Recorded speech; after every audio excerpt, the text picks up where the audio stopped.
ఇదిగో ఇది వచ్చి ఆకు కషాయం. ఇలా అన్ని రకాల ఆకుల్ని బాగా మరగబెట్టాను వాటర్లో. అయితే ఇది కొంచెం 11 దాటిన తర్వాత చేస్తే 11 ఆ టైంలో ఈ ఆకుల్లో ఉండేటువంటి పత్రహర్థం అనేది ఇలా వాటర్లోకి వెళ్తుంది. ఈ వాటర్ని కొంచెం పరగడుపుని తీసుకోగలిగితే ఏమీ లేని ఎంటీ స్టమక్తో పొట్టలో ఉన్నటువంటి విషతుల్యమైన ఆహార ఏదైతే ఉందో అది కనిపిస్తుంది. అయితే ఈ ప్రాసెస్ చేసేటప్పుడు ఈ ఆకులు ఈ పసర్లు కొద్దిగా ఎక్కేలాగా నోటికి టేస్ట్ ఉండేలాగా చూసుకోవాలి.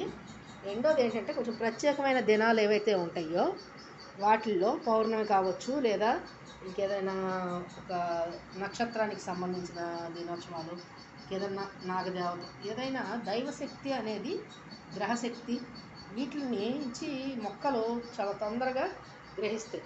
ఈ ప్రకృతిలో ఉండేటువంటి ఎనర్జీలని మనకన్నా కూడా మొక్కలు రాత్రిపూట కూడా తపస్సు చేసుకుని వాటిల్లోని ఆకులకి, కాండాలకి, వేర్లకి, చెట్లకి తొందరగా ఈ ఆస్ట్రల్ ఎనర్జీస్ని, ఏంజల్స్ ఎనర్జీస్ని గ్రహించే శక్తి ఉంటుంది. అందులో పూజలు చేసే వేప చెట్టుకి మరీ పవర్ ఎక్కువగా ఉంటుంది. గ్రామ దేవతల శక్తి అంతా వస్తుంది అందులో.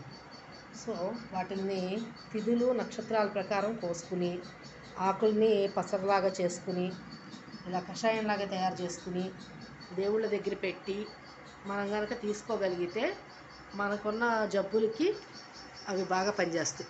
ఈ జబ్బు అనేది మనమే క్రియేట్ చేసి తెచ్చుకుంటాం ఒక రకమైన అజ్ఞానంతో.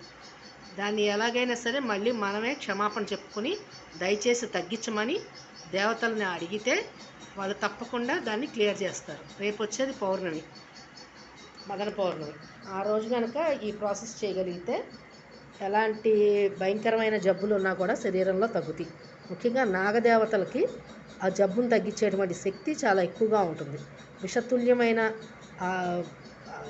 శక్తి ఏదైతే ఉందో శరీరంలో ఆ విషయాన్ని హీలింగ్ చేయగలిగిన పవర్ నాగదేవతలకు ఉంటుంది.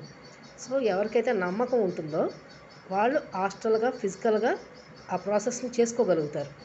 సో వాళ్ళకి శరీరంలో ఉన్నటువంటి ఎలాంటి రోగాన్నైనా సరే ఏంజల్స్ థెరపీ ద్వారా తీసేయబడుతుంది. సో రేపు వచ్చే పౌర్ణాన్ని తప్పకుండా అందరూ వినియోగించుకోండి. ఈ ప్రాసెస్ని సాధించండి. ఏదన్నా డౌట్స్ ఉంటే మాకు కాల్ చేయండి. Thank you.